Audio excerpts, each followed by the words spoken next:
നമസ്കാരമുണ്ട് എൻ്റെ എല്ലാ കുഞ്ഞു കൂട്ടുകാർക്കും. വിന്നേഴ്സിലെ ഷാൻ ടീച്ചറിൻ്റെ ഹായ്. എല്ലാവർക്കും സുഖം തന്നെയല്ലേ? ഓക്കെ, നമ്മളിന്ന് പഠിക്കാൻ വന്നിരിക്കുന്നത് CBSE സിലബസിൻ്റെ 9th സ്റ്റാൻഡേർഡിൻ്റെ ജോഗ്രഫി ചാപ്റ്ററാണ് നമ്മൾ എടുക്കാൻ വന്നിരിക്കുന്നത്. അതിൻ്റെ ഫസ്റ്റ് ചാപ്റ്റർ എന്ന് പറയുന്നത് ഇന്ത്യ സൈസ് ആൻഡ് ലൊക്കേഷൻ എന്ന് പറയുന്ന ചാപ്റ്ററാണ്. നമുക്കത് പഠിക്കാം. ഓക്കെ, ബേസിക്കായി നമ്മൾ അറിഞ്ഞിരിക്കേണ്ടത് ജിയോഗ്രഫിക്കലായിട്ടുള്ള ഡീറ്റെയിലിനെ കുറിച്ചാണ് നമുക്ക് അറിഞ്ഞിരിക്കേണ്ടത്. ടീച്ചർ പറയുകയാണെങ്കിൽ നമ്മുടെ രാജ്യം എന്ന് പറയുന്നത് യൂണിറ്റി ഇൻ ഡൈവേഴ്സിറ്റിയാണ് അല്ലേ? ഏത് യൂണിറ്റിയാണ്? നമ്മൾ എങ്ങനെയുള്ള യൂണിറ്റിലാണ് നമ്മൾ ഇന്ത്യയിൽ കഴിയുന്നത്?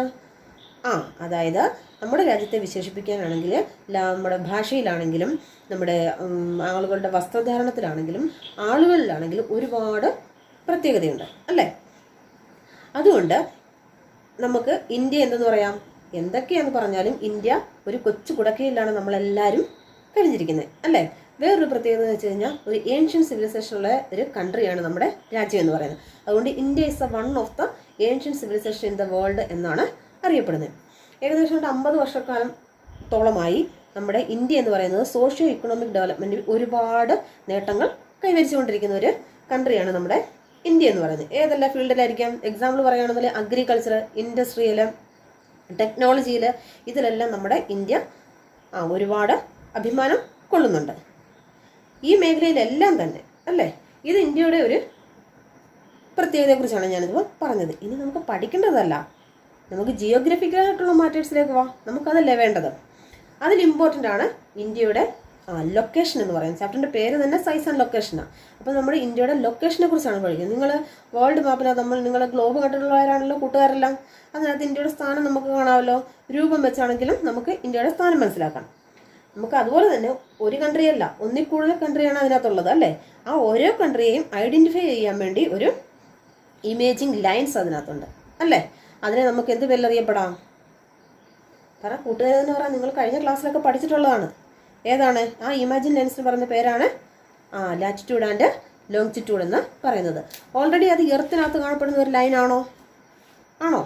അല്ല, അതൊരു ഇമാജിൻ ലൈൻസ് എന്നാണ് ടീച്ചർ പറഞ്ഞത്.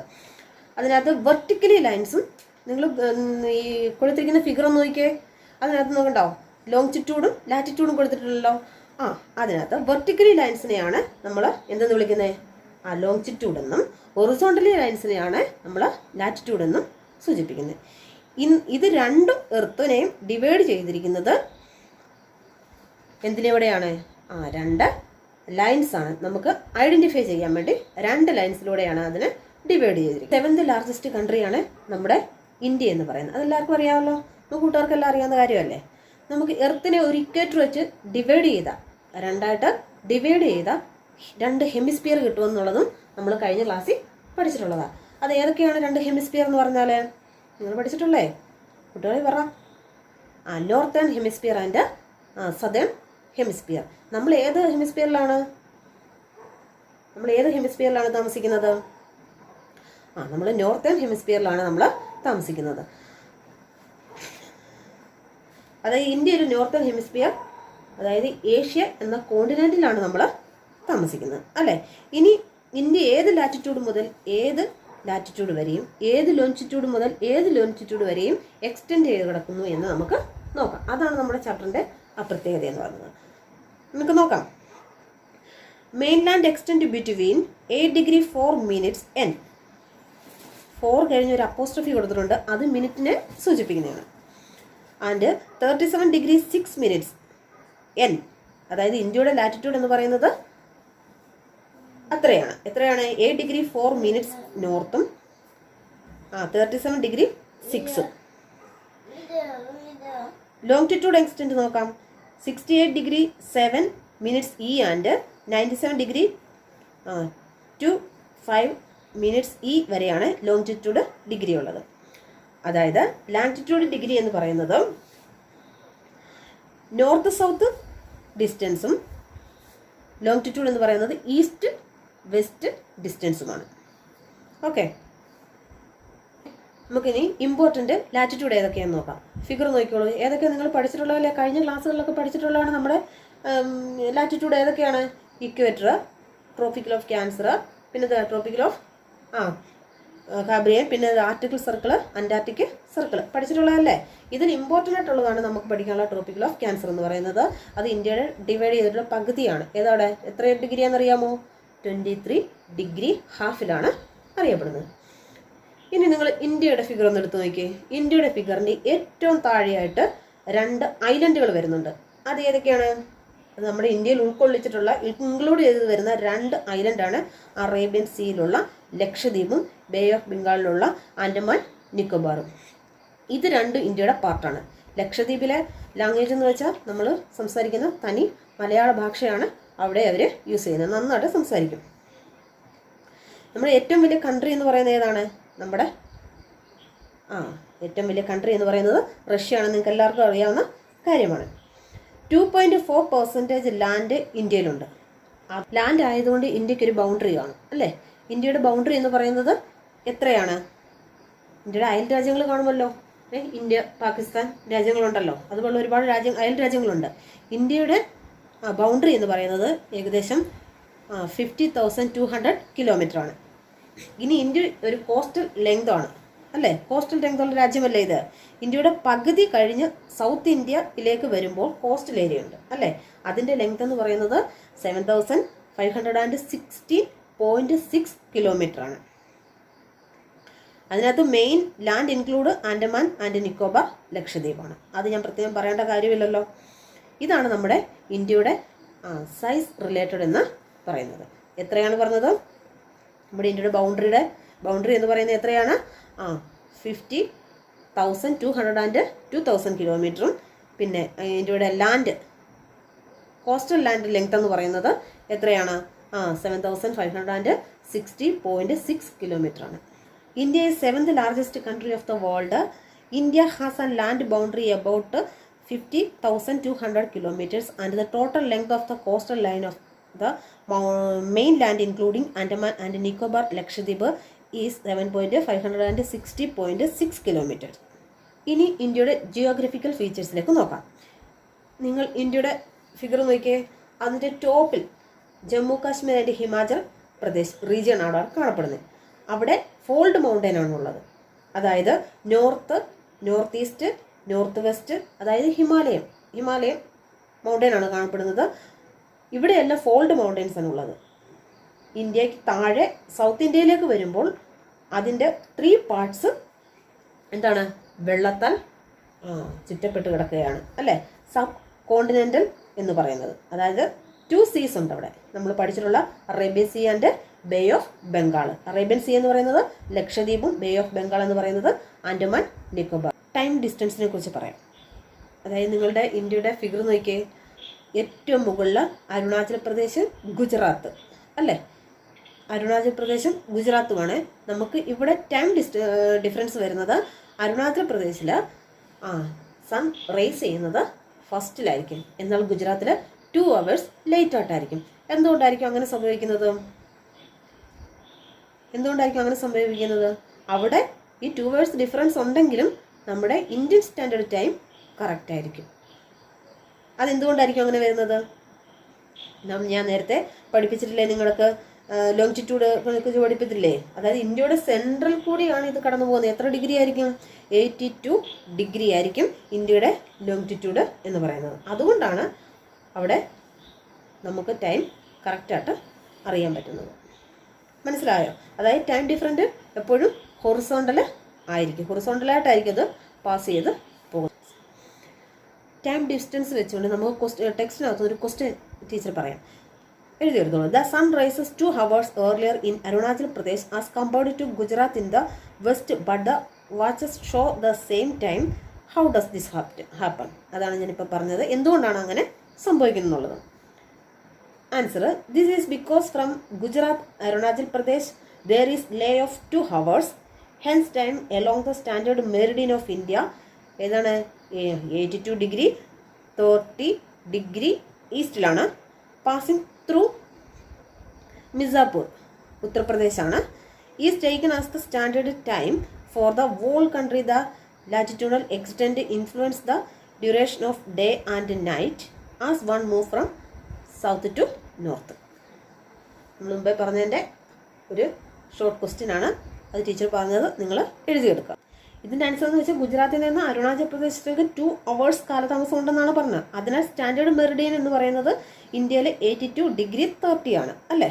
മിസാപൂരിലൂടെ കടന്നു പോകുന്ന സമയം എന്ന് പറഞ്ഞാൽ രാജ്യമെമ്പാടും സ്റ്റാൻഡേർഡ് സമയമായി ഒറ്റയായിട്ട് കണക്കാക്കപ്പെടുന്നു. അതായത് അക്ഷാംശ വ്യാപ്തി ലാറ്റിറ്റ്യൂഡ് എന്ന് പറയുന്നത് നൈറ്റ് ആൻഡ് ഡേ എങ്ങനെയായിരിക്കും ഈക്വലായിട്ട് 1 move from south to north ഒന്നായിട്ട് സ്വാധീനിക്കുകയും ചെയ്യുന്നു. ഇനി നമുക്ക് ടീച്ചർ അതിൻ്റെ ക്വസ്റ്റ്യൻ ആൻസർ ഇമ്പോർട്ടൻ്റ് ആയിട്ടുള്ളത് ഞാനങ്ങോട്ട് പറഞ്ഞുതരാം. ഓരോന്ന് എഴുതിയെടുത്തോണം. എൻ്റെ ഫസ്റ്റ് ക്വസ്റ്റ്യൻ, വൈ 82°30 ഈ longitude have been selected as a standard meridian of India. Indian standard time അറിയാമല്ലോ. ഇന്ത്യയുടെ സ്റ്റാൻഡേർഡ് മെറിഡിയൻ എന്ന് പറയുന്നത് 82°30 ആണ്, മിനിറ്റ്സ് ആണ്. എന്തുകൊണ്ടാണ് അങ്ങനെ കണക്കാക്കപ്പെടുന്നത് നോക്കാം. നമുക്ക് ആൻസർ നോക്കാം. അതിന് 3 പോയിന്റ് ഉണ്ട്. 82°30 have been selected as the standard meridian of India because of the following reasons. First, it passes through the middle of the country. ഞാൻ പറഞ്ഞിട്ടുണ്ട് മിഡിൽ ഓഫ് ദ കൺട്രിയിലൂടെയാണ് ഇത് പാസ് ചെയ്യുന്നത്.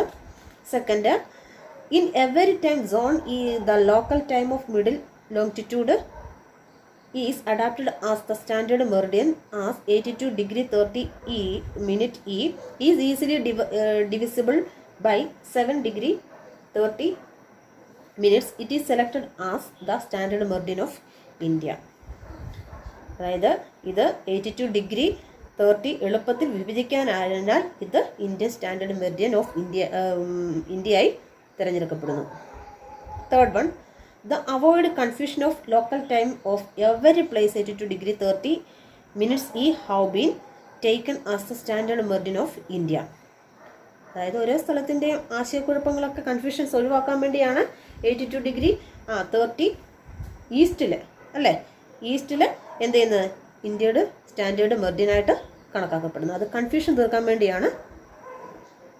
ഓക്കെ, അടുത്ത് നമ്മൾ പഠിച്ചിട്ടുള്ളത് ഇന്ത്യൻ ലാൻഡ് റൂട്ടിനെ കുറിച്ചാണ്. അതിൻ്റെ ഒരു ക്വസ്റ്റ്യൻ ടീച്ചർ പറയാം, എഴുതിയെടുത്തോളൂ. Explain how India's and land route have been imported since ancient ടൈമിൽ ഇന്ത്യയുടെ ലാൻഡ് റൂട്ടിനെ കുറിച്ച് അതിൻ്റെ ഇമ്പോർട്ടൻസ് എക്സ്പ്ലെയിൻ ചെയ്യാൻ വേണ്ടിയാണ്.